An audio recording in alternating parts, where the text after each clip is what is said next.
ततः तयोर घटाकाश महाकाशोरिव ब्रह्मात्मन भिन्नत्व स्वतः सिद्धम न तो क्रिया कल्पितुम शक्य। इसे स्पष्ट है जैसे घटाकाश और महाकाश स्वतः ही अपने आप में एक है, औपाधिक भेद मात्र व्यवहार के लिए कर लिया जाता है, इसी प्रकार जीव और ब्रह्म यह भी स्वतः ही अपने आप में एक है, उपाधि के कारण से भेद व्यवहार हुआ है। अतएव क्रिया के द्वारा उनके एकत्व का संपादन भी कल्पना कर नहीं सकते आप।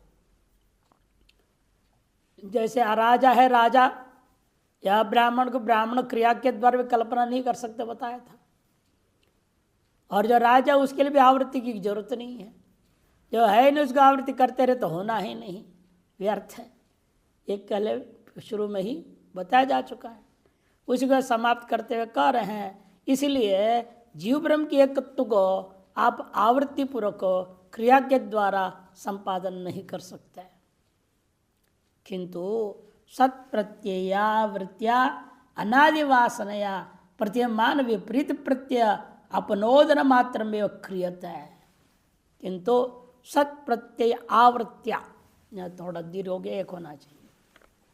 सत्प्रत्यय का सद आत्मा विषय जो प्रत्यय अखंडा का वृत्ति है, ब्रह्मा का वृत्ति जिसे कहते हैं, उसके द्वारा जो अनादि वासना से प्रतीयमान जो विपरीत प्रत्यय है उसका अपनोदन मात्र में क्रियते, उसका अपनोदन मात्र किया जाता है ब्रह्मविदा। इसके द्वारा किया जाता है, ऐसे ब्रह्मविदा के द्वारा स्वस्य पूर्णत्व ज्ञान दार्ढ्याय, वह भी स्वगत जो पूर्णत्व है उस ज्ञान का दृढ़ता के लिए ही होता है। यथा स्थूलम रत्न ज्ञानम स्वदाढ़्यार्थम नित्य परिशीलनम अपेक्षित है। यद्यपि रत्न है ना, माणिक्य है, पुखराज है, ये है वो है, अनेकों नामों से है, और है तो स्थूल वस्तु पत्थर है। ये स्थूल पत्थर होते कि न होने के बावजूद भी उसे माहिर इतना जल्दी हो नहीं सकता आदमी, बहुत समय लगता है। करते करते करते जिंदगी बीत जाती है बेचारे को, फिर भी ठगने वाला ठग ही देता है, पता ही नहीं चलेगा अगला आदमी क्या कर रहा है। नकली को असली कह कर बेचता है, असली को नकली करके दे देता है, सब उल्टे काम करते हैं। इन नगों का व्यापार बड़ा विलक्षण है। हमारे यहाँ भी गाता ना नग बेचने वाला, बाहर गुरुजी गुरुजी गुरुजी कहते रहेगा। बड़े श्रद्धालु है, इसलिए हमारे साथ या हमारे लोगों के साथ ऐसा नहीं करते, जो सही हो बता देते हैं, तो कोई नकली है या असली, ये रेट का है, ये रेट का है, नहीं तो ठगे जाए पता ही नहीं चले। वही 30 साल के बाद धीरे धीरे श्रद्धा बढ़ी हुई है ना, ठीक से 30 साल लग गया उसमें भी, शुरू शुरू में ठगता ही रहा। इसलिए नगों का ज्ञान जिस प्रकार से वह पक्का करने के लिए नित्य परिशीलन की अपेक्षा होती है। यथा रविबिंब ज्ञानम स्थूलम अपि सर्वेषाम अप्रोक्षत्वाय चिरकाल नित्य निरंतर अभ्यासम अपेक्षते। जैसे रवि के बिंब ज्ञान है वह स्थूल है, सभी के लिए अप्रोक्ष भी है, फिर भी चिरकाल नित्य निरंतर अभ्यास की अपेक्षा रखता है। तथैव ब्रह्म भिन्नत्व ज्ञानम अति सूक्ष्म, जो स्थूलों का यह मामला है, सूक्ष्म का तो कहने ही क्या है, कई मुत्तिक ने लगाने के लिए बोल दिया। तो ब्रह्म भिन्नत्व ज्ञान जो है जो अति सूक्ष्म है, सत प्रतिपक्षंच किम उत स्वस्य अप्रतिबद्धत्व सिद्धये, और वहाँ तो कोई सत प्रतिपक्ष भी नहीं विरोधी, यहाँ तो 24 घंटा एक न एक सत प्रतिपक्ष खड़ा रहता है। आप जितने वेदांत चिंतन पक्का करना चाहते उतने ही विरुद्ध में कोई न कोई वृत्ति चली आती है, खटपट खटपट खटपट होते रहता है, चारों तरफ से घेरते रहते, कोई न कोई बहाना बन जाता है, कोई न कोई निमित्त सामने आ जाता है, उस वजह से आपकी वृत्ति भंग होती है, आपको फिर संशय होता है क्या बात है। इसलिए ये संशय विपर्य भावना जो बीच बीच में अनादिकालीन वासना के कारण से कर्म का फल रूपेण उपस्थित भी हो जाता है। उस सत्प्रतिष्ठित रहते हुए आप एक बार सुनने से मैं ब्रह्म या परम हो गया ऐसे सोचेगा तो गलत है, हो नहीं सकता। किमुत स्वस्य प्रतिबद्धत्व सिद्ध है, स्वयं के अपने स्वरूप ज्ञान के अप्रतिबद्धत्व की सिद्धि के लिए सत प्रत्यय आवृत्ति में अपेक्षित थी, सत्य आवृत्ति अपेक्षा करता है। इसे कहने में कौन सा बड़ा आपत्ति है। इति तस्य किमुत, किमुत बोलते ना, किमुत जो क्या कहना है, मैंने अवश्य आपको करना ही पड़ेगा। इसी बात को तस्य विध्यानात् योजनात् तत्भावात् ये कहा है। तस्य अभिध्यानात् तृतीयं देह भेदम इति, इस अलग अलग सूत्र है। निष्कलम ध्यायमान इति ध्यात्ता मुनिर्गच्छति भूत योनिम, ये श्रुति है। इत्या श्रुति उत्पन्न आत्मज्ञान से अप्रतिबद्धत्व सिद्ध है। उत्पन्न आत्मज्ञान का अप्रतिबद्धत्व सिद्धि के लिए सजाति प्रत्यावृत्ति लक्षण समाधि कर्तृत्व नवश्राव्यते। सजाति प्रत्यावृत्ति रूपा समाधि निधिध्यास जिसे कहते हैं वह कर्तव्य ने यहाँ पर सुनाया गया है। तमेव धीरो विज्ञाय प्रज्ञां कुर्वीत ब्राह्मणो यतएव, इसलिए जिसलिए इस प्रकार से कहा गया है। अतः सार्वात्म्य सिद्धये द्वैत प्रत्यय अपनोदक, सार्वात्म्य भाव की सिद्धि के लिए द्वैत प्रत्यय का हटाने वाला सत प्रत्यय आवृत्ति लक्षणों सद आत्म प्रत्यय के आवृत्ति रूप ज्ञानाभ्यास कृत श्रवणस्य विदितात्म तत्व से मोक्ष, जिसने सम्यक श्रवण किया हुआ है, आत्म तत्व का स्वरूप अच्छी तरह से समझ लिया, जान लिया, निश्चय कर लिया है, उस यते है सहकारी साधन ही तद बुद्धित्वादि भी अद्वेष्टित्वादि वक्षमाणश्च। सहकारी अनेक साधन जो पूर्व में वर्णन कर चुके हैं, जैसे तद्बुद्धय तदात्मानस इत्यादि कहा गया था, और अद्वेष्टित्वादि गुणों का वर्णन भी किया गया, अमानित्वम अदम्भित्वम आदि कह दिया गया है इत्यादि। पूर्व अध्याय में अनेक दैवी संपत्ति वर्णन किया गया है, उनके साथ में आगे कहे जाने वाले साधनों को भी अपनाते हुए वक्षमाणश्च संपन्नस्य अवश्यं कर्तव्य, जो अद्वैत संज्ञान जिसको संपन्न है उसको भी उन सब साधनों के साथ अवश्य नित्य निरंतर आवृत्ति रूपा समाधि रूपा चीज करना ही चाहिए। इति षष्ठाध्याय निरूपितम एव अर्थम पुनर्दृढ़ितुमुच्यते भगवता निबोध में इति। यदि छठा अध्याय में ही इसका अच्छी तरह से समझा दिया गया है, निरूपण किया गया, उस अर्थ को पुनः दृढ़ करने के लिए उपसंहार प्रकरण में हर एक अध्याय में जो जो कहा गया था उसका यहाँ उपसंहार किया जा रहा है। तो उसी क्रम में छठा अध्याय को यहाँ पर लाके उपसंहार कर दिया। दृढ़ितुमुच्यते भगवता निबोध में, इसलिए वहाँ तो पूर्व में विस्तार हो चुका है, उपसंहार में उसका संक्षेप संकेत मात्र होता है। समासे नहीं व कौन्तेय, यहाँ का है समास नंबर संक्षेपे नहीं व हे कौन्तेय निष्ठा ज्ञान से या परा, ज्ञान की जो परानिष्ठा है उसको मैं मया निबोधो ऐसे कहा। यदुक्ता, ये जो पूर्व पक्ष ने कहा था ज्ञान हेतु और वेदांत शास्त्र से आवृत्या शुष्क तर्कवत क्लेशम ये न प्रयोजना भावादिति, ज्ञान का साधन भूता जो है वेदांत शास्त्र है, इसकी आवृत्ति करना बेकार है, शुष्क तर्क आवृत्ति के समान है, कोई प्रयोजन सिद्ध नहीं होता इससे। ऐसे उसने जो कहा था उसका जवाब दे रहे हैं तन्नो, ऐसा मत कहो। वेदांत आवृत्ति एक लभ्यत्वाद आत्मज्ञान से, वेदांत की आवृत्ति मात्र ही एक मात्र साधन है जिसके द्वारा यह आत्मज्ञान का लाभ हो सकता है। तद आवृत्ति है सफलत्वपत्य है, और उसकी आवृत्तिकरण निष्फल नहीं है, सफल है। नहीं मोक्षो रहते है स्तोत्र मंत्र जपादि विज्ञान सिद्ध्यति बिना अजस्र वेदांत विचारेण। जब मोक्ष है, जितना भी स्तोत्र पाठ कर ले, मंत्र पर जप कर ले, आदि कुछ भी करते रहे, अन्य साधन अंतर्गुण शुद्धि के सब साधन है, लेकिन अंतर्गुण शुद्ध कर लिया, बीज नहीं बोया तो क्या होगा? खेती को बहुत बढ़िया से सफाई कर दी, खूब जुताई कर दिया, चाहे सैकड़ों मजदूर लगा दिए, एक भी कंकड़ रहने नहीं दिया, एक ही कूड़ा कबाड़ रहने नहीं दिया, सब निकाल के जला भी दिया, तो भी क्या होगा? यदि फसल काटना है आपका बीज बोना अनिवार्य है। यह सफाई करने से काम चलता नहीं। इसी प्रकार यहाँ पर भी कह रहे केवल आप कर्मयोग भक्ति योग इसके द्वारा अंतरण शुद्ध कर लें, इतने मात्र से काम चलेगा नहीं। आपको साथ साथ में बीज रूप ज्ञान को बोना ही पड़ेगा, तभी मोक्ष रूपा फसल आप काट सकेंगे, अन्यथा नहीं हो सकता। इसे स्पष्ट कर देते हैं यहाँ पर। मुख्य व्यक्ति के लिए स्तोत्र मंत्र जपाद विज्ञानम नहीं सिद्ध्यति बिना अजस्र वेदांत विचारेण, निरंतर वेदांत विचार के बिना यह नहीं हो सकता।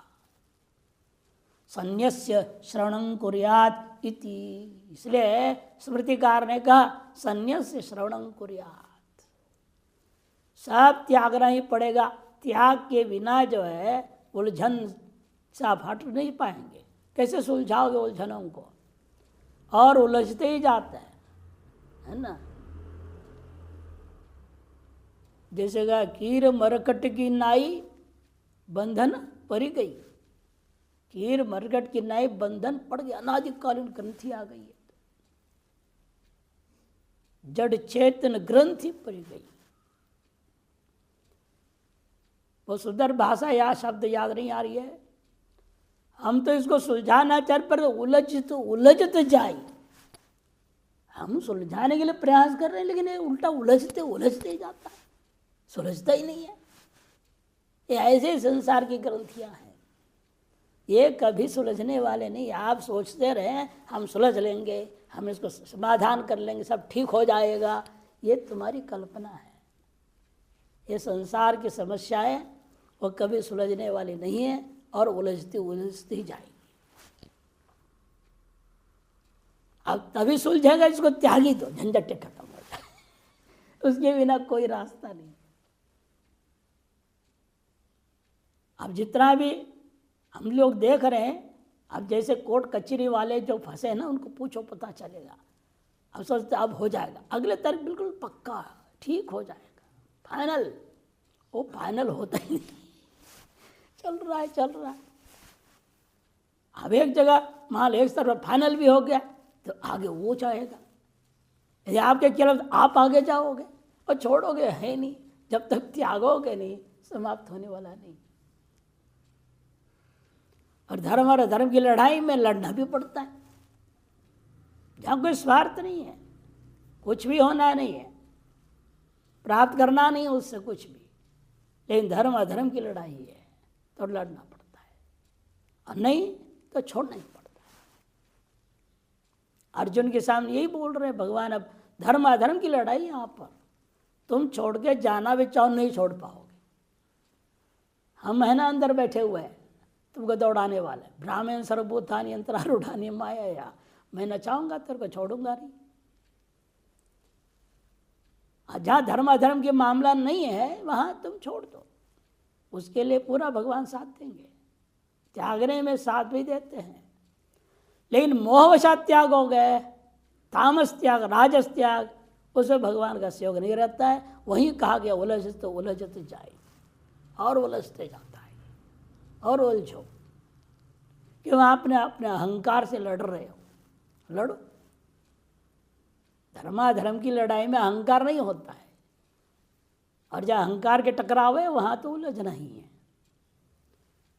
इसलिए ये सब का समाधान है संन्यास श्रवणं कुर्यात्। श्रोत्र मंत्रिध्यासितविति उपनिषदा आवर्तयति। ये सब ये तात्पर्य है, श्रवण करो, मनन करो का मतलब क्या है? उपनिषद की आवृत्ति करो। यदि निरंतर विचार सेव कर्तव्य श्रवणात्, तो निरंतर विचार का ही जो है कर्तव्य है, ये बात श्रुति स्मृतियों में कहा गया है। ब्रह्मसूत्रकार ने भी कहा आवृत्तिर असकृत उपदेशादिति, आवृत्ति की अपेक्षा है। क्यों? असकृत उपदेशात्। श्वेत केतु जैसा चेड़ा, उद्दालक जैसे पिता है, और 9 बार तत्वमसि कहना पड़ा, और आपके लिए तो 9,000 जन्म बोलना पड़ेगा शायद, 9 बार से नहीं होगा। तो इसीलिए तैयार हो जाओ, हम 9,000 जन्म सुनने को तैयार है, लेकिन छोड़ेंगे नहीं। तब समझोगे इसी जन्म में भी हो सकता है, लेकिन इतना दृढ़ निश्चय के साथ समर्पित भाव से लगना पड़ेगा। इसलिए इनका कहना है आवृत्ति असकृत वेशायति शमदमादि सहित तावद अभ्यसेत श्रवणादिकम इति।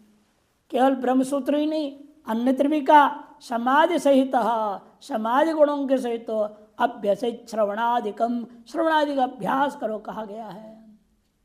आसुप्ते रामृदे कालम नयद वेदांत चिंतया इति। रोज रोज सोते के पूर्व क्षण पर्यंत और इस प्रकार से आमरण पर्यंत वेदांत चिंतन से ही जीवन का यापन करना चाहिए। तत्यागी पतितो पवेत, विपरीत भी बोल दिया। और यदि वेदांत विचार त्याग करोगे और भंडारा विचार में लग जाओगे तो पतित हो जाओगे, कह दिया। पतितो भवेत, इसे संसार के विचार में उलझना नहीं। तत्व और वेदांत विचार त्यागोगे तब संसार विचार में उलझ जाओगे। और संसार के विचार से हटना है, सुलझना है तो वेदांत विचार में उलझ जाओ। यहाँ के तर्क वितर्क शास्त्रार्थ में खोपड़े घिसते रहो, नहीं समझ में आए, 1 बार नहीं, 2 बार नहीं, 3 बार में लगे रहो। यहाँ लगे रहने में ज़्यादा लाभ है। शास्त्र में उलझ जाओ तो कोई खराब नहीं है, और संसार में उलझ जाओ तो पतन होगा। इसलिए कह रहे बार बार आपको शास्त्र में उलझने में ही ज्यादा लाभ है। विचार से नियमेन कर्तव्यम तत्याग प्रत्यवायश्च स्मर्यते। इन श्रुति स्मृतियों के द्वारा यह बात बिल्कुल स्पष्ट हो गया। विचार का तो नियमित रूप से करना चाहिए और विचार का त्याग करना प्रत्यवाय लागू हो जाएगा। ततः प्राण जपादिकम अंगं कृत्वा विचारम अंगिनं कृत्वा यावत् सम्यक् आत्मविज्ञानं नोदेति तावत् अजर वेदांतावृत्त्यैव नियमेन भवितव्यम। इस प्रणव जपादिकम अंगं कृत्वा, प्रणव जपादि, प्रणव जपादिकम अंगं कृत्वा, प्रणव जप है अंग, तज्जपे तदर्थ भावनम, तज्जपस तदर्थ भावनम, योग सूत्रकार देगा। प्रणव जपादि अंगों को करो और विचार उसका क्या हो जाएगा, अंगी। इसको भी करके अंगांगी सम्यक प्रकार से अनुष्ठान किए जाने पर जब तक सम्यक प्रकार से आत्मविज्ञान नो देते तावत पर्यंत अजस्रम वेदांत आवृत्ति नियमेन भवितव्यम। वेदांत की आवृत्ति के द्वारा नियमित रूपेण अवश्य आपको साधन करनी चाहिए। तदेक प्रयोजन स्यात् संन्यासस्य, और संन्यास का भी यही एकमात्र प्रयोजन है। ये नहीं संन्यास आजकल लोग समझ रहे हैं लाल पहनने का मतलब भंडारा खाने का ठेका मिल गया। कई लोग तो संन्यास भी नहीं लिए हैं, भंडारा खाने के लिए लाल पहन लिए। यही तो गड़बड़ है। दीक्षा भी नहीं लिया, चलो मोटा मोटी दीक्षा तो ले लेता, वो भी नहीं। हर जगह प्रवेश के लिए लाल पहन लिया। एक से पूछा हो कहते महाराज हम क्या करें, हम लाल नहीं पहने, हमको षोडशी में बैठने नहीं देते। मतलब षोडशी खाने का तुम अधिकार ही नहीं हो, और षोडशी खाने के चक्कर में लाल पहन लिया, बहुत गलत है। और कलयुग की महिमा है, ये सब गड़बड़ ये ज़्यादा दिखाई देंगे आपको। सावधान कर रहे हैं परमात्मा, इसीलिए ये सब देखते रहो और उसके अनुसार चलो मत। लेकिन यदा ज्ञानम विज्ञानंच सिद्ध्यति तदा आवृत्ति त्यक्तव्या। और जिस दिन ज्ञान और अनुभूति सिद्ध हो जाए वो आवृत्ति का त्याग करना चाहिए। कि त्यागना है कि अपना सो तो छूट ही जाएगा, वो त्यागने की जरूरत नहीं है। ये न त्यजति तत्यज, जिससे सबको त्यागा उसको भी त्याग दो। उसी प्रकार दृष्टांत से समझा रहे। तचाद ग्रंथम अभ्यस्य मेधावी ज्ञान विज्ञान तत्पर पलालम एव धान्यार्थी त्यजेत ग्रंथम अशेषतः। पलालम एव धान्यार्थी त्यजेत ग्रंथम अशेषतः। धान्य चाहने वाला पड़ाल को लेके घूमेगा क्या है? जैसे धान को अलग कर दिया पलाल से, फिर पलाल को कौन देखेगा? वो तो छुएगा भी नहीं, धान बटोरेगा, धान लेके चलेगा। और पंजाब आदि में पहले समय तो ऐसे था कि पलाल का कोई मूल्य ही नहीं था, खेती में जला देते थे।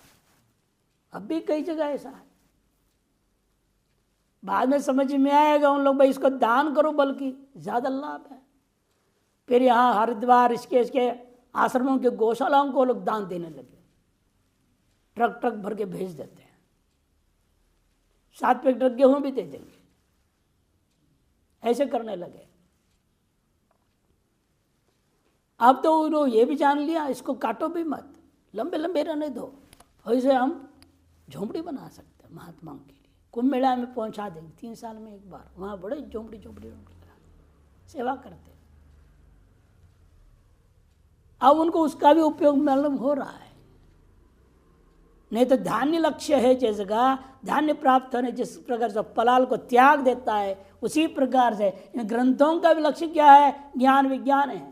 अब प्राप्त हो जाए, इन ग्रंथों को भी ढोने की कोई जरूरत नहीं, छोड़ दो।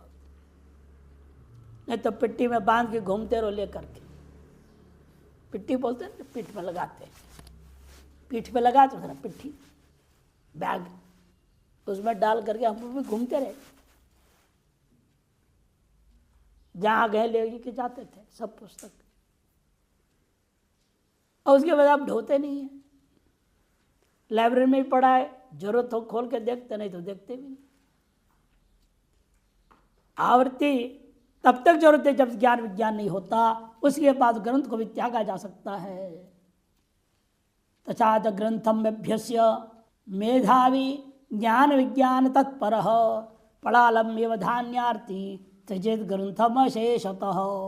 कोई पूरा श्लोक है। ग्रंथम अभ्यस्य मेधावी, मेधावी जो है ग्रंथ का अच्छी तरह से अभ्यास करके ज्ञान विज्ञान तत्पर, ज्ञान पूर्वक अनुभूति तक लक्ष्य परक होकर के ग्रहण करे, तब पड़ालम एवं धान्यार्थी, धान्यार्थी पड़ाल का परित्याग कर देता है। उसी प्रकार आप भी सर्व ग्रंथ को त्याग देवे। इत्यतो जिज्ञासा निरंतर आवृत्ति कर्तव्य सिद्धाम इत्यादि श्लोकों से स्मृतियों से सिद्ध है, जिज्ञासा को निरंतर आवृत्ति करनी चाहिए। यदि विच उत्तम चंचलत्वात्मन से ज्ञान स्वरूप ब्रह्मणि स्थिति असंभवादिति। और ये जो पूर्व पक्ष अंतिम तीर मारा था, ये मन तो बड़ा चंचल है, ये तो ब्रह्म में ज्ञान में निष्ठा नितराम स्थिति निरंतर टिकना संभव ही नहीं है, स्वभावतः उसका परिणाम है, तो क्या करोगे आप? यदि चैतन्य तदेक साध्यत्वाद आत्मयाथात्म निश्चल बुद्धिवृत्ते है। तदेक साध्यत्वात् कदे तद उस मनसैव द्रष्टव्यम। श्रुति ने क्या कहा? इसलिए मनसैव एक तरह यथोवाचो निवर्तन्ते प्राप्य मनसा सह, चंचल मन वालों के लिए बात कही गई है। लेकिन उसी मन को जो वायोरिव दुष्कर्म है, तो क्या कहा भगवान ने? अभ्यास है न तो कौन्तेय वैराग्येण चिगृह्यते। अभ्यास वैराग्याभ्याम तन निरोध, योग सूत्र ने भी कहा है। इसलिए अभ्यास और वैराग्य इन दो को अपनाओगे, वो चंचलता उसकी खत्म हो जाएगी। नहीं तो उसके अपने स्वभाव है, उसका वास्तविक स्वरूप अलग है, स्वभाव अलग चीज। याद रखना, स्वरूप और स्वभाव में बहुत फर्क होता है। वस्तु स्वरूप अलग होता है और बाह्य स्वभाव उसका अलग होता है। जैसे पृथ्वी जल तेज वायु सब हम लोग सुनते हैं, इनका स्वभाव भी वर्णन किया गया ना, एक ठंडा है, एक गर्म है, एक ऐसा है, एक वैसा है। लेकिन स्वरूप तक क्या है? ये सब ब्रह्म है, वह न ठंड है न गर्म है। अक्ले देव अच्छा है ना, अशोष्य अक्ले देव इत्यादि वर्णन किया, वह कुछ नहीं है। इसलिए हमें स्वरूप पर ध्यान देना है, स्वभाव पर ध्यान नहीं देना। मन का स्वरूप वास्तव में ब्रह्म ही है, और ब्रह्म क्या है? स्थिर है, कूटस्थ है। अतः मन भी अपने स्वरूप से कूटस्थ है और गुणों के स्वभाव की वजह से परिणामशील दिख रहा है। और गुणों तो क्या है? माया है, कल्पित है। अतः स्वभाव कल्पित है, स्वरूप पारमार्थिक है। स्वभाव क्या हमेशा कल्पित होता है और स्वरूप पारमार्थिक होता है। इसलिए हमें स्वरूप पर ध्यान देना है, स्वभाव पर ध्यान नहीं देना है। और जिस दिन आप स्वरूप पर टिक गए, स्वभाव अपने आप खत्म, वो कहाँ रहेगा, माया खत्म हो जाएगी। इसलिए समझा रहे हैं तदेक साध्यत्वाद आत्मयाध्यात्म अवधृते निश्चल बुद्धिवृत्ते है सम्यक विषयभूत सेव मन्यादे स्वरूप अवधारणा दृश्यते। देखो अब स्वभाव शब्द हटा दिया ना, स्वरूप शब्द ला रहे, देखिए सम्यक विषयभूत मन्यादि जब हो जाए उसकी स्वरूप अवधारणा अवश्य हो जाती है। न तो चंचल वृत्ति विषयभूत, चंचल वृत्ति के विषयभूत जो होगा वहाँ जो है स्वरूप का अवधारण नहीं होता कि स्वभाव वश में आप बह जाओगे। तद्वत उसी प्रकार से समाहित बुद्धिया सम्यक विषयीकृत सेव ब्रह्मण याथात्म अवधारणम तत्र आत्मत्व बुद्धिकरणम तत्फलंच सिद्ध्यति नान्यथा। ठीक उसी प्रकार से समाहित बुद्धि के द्वारा सम्यक विषयीकृत ब्रह्म का यथार्थ स्वरूप अवधारण हो जाता है। वह आत्मत्व बुद्धि करना ही और उसका फलंच, उसका फल भी सिद्ध हो जाता है। इसके अलावा अन्य कोई तरीके से नहीं हो सकता। अतो मनसस्थैर्यं समाधिना प्रयत्नेन संपादनीयम मुमुक्षोः विज्ञात तत्वस्यते है। इसलिए विज्ञात तत्व यति वो जो मुमुक्षु है उसको प्रयत्न पूर्वक मन का स्थैर्यता, समाधि का अभ्यास, मन वेदांत विचार के निरंतर प्रवाह के द्वारा संपादन करनी चाहिए। समाहितो भूत्वा आत्मन्यव आत्मानं पश्यति सर्वम आत्मानं पश्यति इति। श्रुति स्पष्ट कहती है समाहितो भूत्वा, समाहित हो करके सम्यक प्रकार से इंद्रियों को अपने विषयों से अलग करके एकत्र आहित कर दो, इसी का नाम धारणा है। प्रत्याहार पूर्वक धारणा के बिना ध्यान नहीं हो सकता है। विषयों से हटाना प्रत्याहार है और एकत्र स्थापित करना धारणा है। स्थापित वस्तु जिस वस्तु में स्थापित किया उसकी निरंतर प्रवाहित कर देना ही ध्यान है, वही समाधि होता है। प्रेम एकत्र संयम सूत्रकार कहते हैं योग सूत्र। ये कहा जाए अतो मानसस्थैर्य यही होता है समाहित आत्मनिव आत्मान पश्यति सर्वम आत्मन पश्यति, तब सब कुछ उसको आत्मा ही दिखता है। ये जो गुण प्रभाव था, गुणों का प्रभाव वह चांचल्य पूर्वक विविधता दिखाई दे रहती है, समाप्त होता है। एक रूपत्वेन सर्वम ब्रह्मैव यह अनुभव करने लगता है। इति समाहित बुद्धिरेव आत्मयाथात्म्य वेदनम तत्र आत्मत्व बुद्धिकरणम सार्वात्म्य दर्शन च श्रूयते। इस समाहित बुद्धि के द्वारा आत्मयाथात्म्य वेदन और आत्मत्व बुद्धिकरणम एवं सार्वात्म्य दर्शन ये सब क्रम से होता है। यह बात श्रुति स्मृतियों में कहा गया है। यतः जिसलिए ऐसा है, ततः केवल श्रुति मात्रेण यतेर आत्मन्यव आत्मत्व सिद्धि ही सार्वात्म सिद्धिश्च न सिद्ध्यति। इसलिए एक बार गुरुमुख से श्रवण करने मात्र से यति को आत्मा में आत्मत्व बुद्धि सार्वात्म सिद्धि वगैरह नहीं हो सकता। अतः तदर्थैव ऐसा कृत श्रवणस्य, उसके लिए ही यह प्रयोजन को ध्यान में रखते हुए कह दिया तदर्था एव ऐसा कृत श्रवणस्य ज्ञान निष्ठा उच्यते। कृत श्रवण वाले को ज्ञान निष्ठा का विधान कर दिया गया। किसके द्वारा विधान किया गया है? सर्वज्ञेन ईश्वरेण निष्ठा ज्ञान से या परा इति। सर्वज्ञ ईश्वर भगवान के द्वारा स्पष्ट रूपेण विधान कर दिया गया है। टिप्पण सर्वकर्म निरता सिद्धिम यथा विंदति इत्येतत् 1845 में इति प्रतिज्ञातम उपपादितम, उसको उपादन किया गया इन उक्त 5 श्लोकों के द्वारा। अत इदानीं तम नैष्कर्म्य सिद्धिम तेन क्रमेण येन क्रमेण प्राप्त होती तम क्रमम श्रावयितुम आहा। अब वह नैष्कर्म्य सिद्धि को जिस क्रम से वो प्राप्त करता है उस क्रम को सुनाने के लिए ही यह आरंभ किया गया है, सिद्धिम विंदति इत्यादि। अथवा नैष्कर्म्य सिद्धिम प्राप्तोपि, अथ जो व्यक्ति ने नैष्कर्म्य सिद्धि को प्राप्त कर लिया, वशीकार संज्ञा वैराग्यवान सन यथा ब्रह्म प्राप्नोति, वशीकार संज्ञा वैराग्य वाला होकर जिस प्रकार ब्रह्म को अनुभव करता है तद वक्त वह अनुभव की प्रक्रिया को ही कथन करने के लिए आरंभ किया गया है, सिद्धिमता इत्यादि। हे कौन्ते संबोधन क्यों किया? कौंतेति संबोधनेन सूचयति तब प्रकारम आश्रित्य यथा मातृ पुनर्न संबध्यते। यदि आप इस प्रकार को आश्रय करोगे और ब्रह्म भाव में स्थित हो जाओगे तो दोबारा मातृगर्भ को तुम्हें प्राप्त करने की आवश्यकता नहीं पड़ेगी, दोबारा संबंध नहीं होगा।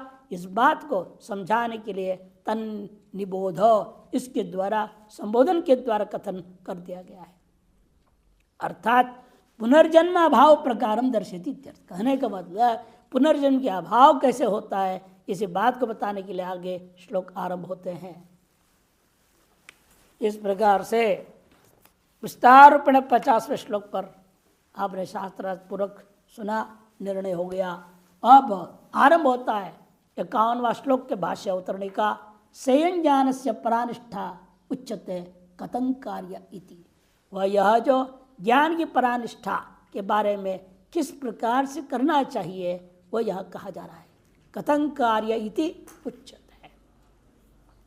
संक्रांति तत्तन नियत साधनानुष्ठान पूर्वकम निष्ठाम कुर्वतो ब्रह्मविदो ब्रह्म प्राप्तिम आह।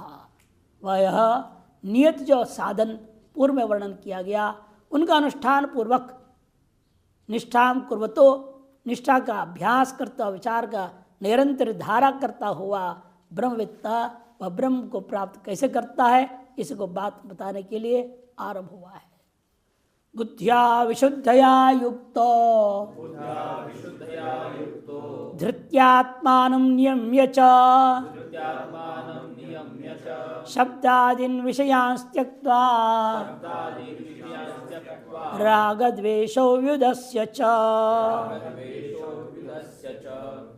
बुद्ध्या विशुद्धया युक्तो धृत्यात्मानं नियम्य च शब्दादीन् विषयान् त्यक्त्वा रागद्वेषौ व्युदस्य च। 53वें श्लोक में जाकर इसका अन्वय होगा। यहाँ कोई क्रियापद नहीं है। 51, 52, 53 तीनों श्लोक परस्पर अन्वय होंगे, वहाँ क्रियापद आएगा।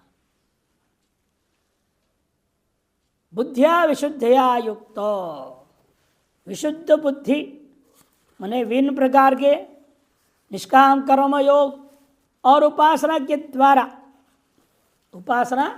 द्वारा जिसने अपने बुद्धि को विशुद्ध करके युक्त हो गया है।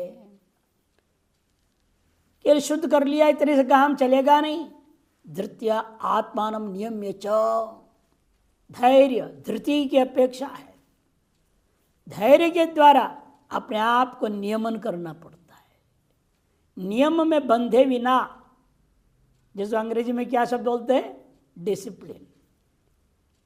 डिसिप्लिन के बिना, without discipline devotion is futile, व्यर्थ है। आपकी सारी भक्ति बेकार जाएगी यदि आपके अंदर नियम पालन नहीं है। नियम महत्वपूर्ण होता है, इसलिए कहते धृत्या आत्मानं नियम्य च। और नियम पालन करने के लिए धैर्य की अपेक्षा है। धैर्य के बिना आप अपने आप में संयम स्थापित नहीं कर सकते। अतएव धृत्या, धैर्य के द्वारा अपने आप को नियमित करके शब्दादीन विषयांश त्यक्त्वा, वह कैसे होगा उसके लिए कह दिया शब्दादि विषयों को त्यागना पड़ेगा। यही धैर्य है। शब्दादि विषय आपके अंदर तूफान मचा देते हैं तो उस समय आपका धैर्य रखना पड़ेगा। एक ही कई बार बता चुका हूँ, आपके पास बहुत ही सरल एक तरह से नियम बता चुके हैं किस प्रकार इस पर विजय पाना है। भगवान ने कहा आगमास पायनोस नित्यास तांस्व भारत। आगमा पाइए, ये आएंगे तूफान जाएंगे, घबराओ मत, धैर्य रखो। ये तो आते जाते रहते हैं। आज एक बार तूफान उठा है, दूसरे तूफान, कल दूसरी निकलेगी, सुबह एक शाम को एक, इसका कोई भरोसा ही नहीं। आप इस तरह से आप इसको आगमा पाई भाव से देखना शुरू कर दो, आना ही बंद हो जाएगा। लेकिन आप एक दिन दो दिन का अभ्यास से नहीं चलेगा। आपको दृष्टि भाव में, साक्षी भाव में स्थित होकर आते जाते सकल आंधी तूफानों को चुपचाप सहन करना पड़ेगा। तब आत्मा का अंतःकरण का नियमन संभव है। शब्दादीन विषयांस त्यक्त्वा, लेकिन शब्दादि विषयों को त्याग दें, ये बड़ा कठिन काम है। राग द्वेषो विदस्य च, राग और द्वेष को भी परित्याग करना पड़ेगा। यह त्यागने के एक ही तरह का अहम मम को त्यागो कहने का अभिप्राय है। जब तक अहम मम रहेगा राग द्वेष दूर होने वाला नहीं है। जब मैं और ये मेरा है तो राग द्वेष तो होगा ही। मैं और मेरे में राग होगा, अनुकूल जब तक है, और प्रतिकूल कुछ होने लग जाए तो द्वेष हो जाएगा। जिससे प्रतिकूलता हो रही है उसको लेकर द्वेष होगा। इसलिए अहम मम जब तक बना रहेगा तब तक राग द्वेष रहित नहीं हो सकते, और राग द्वेष रहित हुए बिना शब्दादि विषयों से अलग नहीं हो सकते। उसके बिना अंतःकरण का नियम नहीं हो सकता। अंतःकरण नियमन जब तक नहीं होगा बुद्धि विशुद्ध नहीं हो सकती। उत्तरोत्तर कारण भाव बता दिया। विशुद्ध या बुद्धिया का कारण क्या है? आपकी बुद्धि विशुद्ध होना है, आपको अंतःकरण मन को नियमन करना पड़ेगा। अंतःकरण का नियमन करने के लिए ये विषयों का व्यामोह त्यागनी पड़ेगी। विषयों का व्यामोह त्यागने के लिए राग द्वेष छोड़ना पड़ेगा, और राग द्वेष छोड़ने के लिए अहम मम से परे उठना पड़ेगा। वो कैसे होगा? अहम मम तो अनादिकालीन ये तो है, और उसके एकदम जिंदे ही नहीं है। बिना अहम मम का कौन जिंदा है? इतना आसान नहीं है अहम को मिटाना। कई बार सुना चुका हूं। जो खुद पे खुद को मिटा ना सके इस गलियारी में आवे ही क्यों? ये अध्यात्म साधना यही है कि आप अपने आप को मिटाने को तैयार हो जाए। मैंने अपने जो वैशिष्ट्य है, विशिष्ट भाव है, जिसके लिए अहम मम भाव है, इसको मिटाने के लिए जो तैयार हो वही इस भाव में आनी चाहिए। इस मार्ग उसी के लिए। जो प्रियतम से नयन मिला न सके वो इस गलियारी में आवे ही क्यों? जो प्रियतम कौन है? आत्मा ही है। आत्मा को बताया ना, परम प्रेमास्पद है वो। प्रियो पुत्रात्, प्रियो वित्तात्, प्रियो अन्यस्मात् सर्वस्मात् यदि हम आत्मा कह दिया है। अत्यंत प्रियतम यदि है एकमात्र आत्मा ही है। मैंने अपनी ओर आप अपने आप मोड़ने को तैयार नहीं है तो आपके संसार में कोई मोक्ष मार्ग नहीं बता सकता है। अपने आप को बाहर संसार की ओर जो अनादिकालीन प्रवाह चला रहा है उससे विमुख होना ही पड़ेगा। उसके लिए जो भी त्यागना पड़े, जो भी करना पड़े, आपको करने को तैयार हो, तभी आप संसार से विमुख और आत्मिक और सम्मुख हो सकोगे। और उसी के लिए सारी प्रक्रिया, सारे शास्त्र अनेक प्रकार से डांटते, फटकारते, पटकते हैं, सब कुछ करते हैं, लेकिन फिर भी आप अपने कोलों का बैल जैसे रहते हैं तो भगवान ही जाने क्या करना है। तो कोलों का बैल ऐसे है ना, घूमता है फिर वहीं जाके खड़ा हो जाता है, फिर घूम के वहीं जाके खड़ा। इसका नाम कोलों का बैल। हाँ जी सुनते रहेंगे, फिर बात काम वही करेंगे। तो कोलों का बैल हुए कि नहीं हुए? ऐसे जब तक रहेंगे तो ना कोई साधना होना है, ना कोई सिद्धि होनी है, ना कुछ होने वाला है। त्यागे नहीं व अमृतत्वम मानसु, इसलिए कहा है नान्य पंथा विद्यते अयनाय। अन्य कोई मार्ग नहीं है इस मार्ग को छोड़ करके। आगे और 2 श्लोकों का अन्वय करके स्पष्ट करके ब्रह्म क्या है अंत में? ब्रह्म भूयाय कल्पते, उसके साथ अन्वय होगा। ब्रह्म भूयाय कल्पते 53वें श्लोक में है, वहां अन्वय करके समाप्त करेंगे।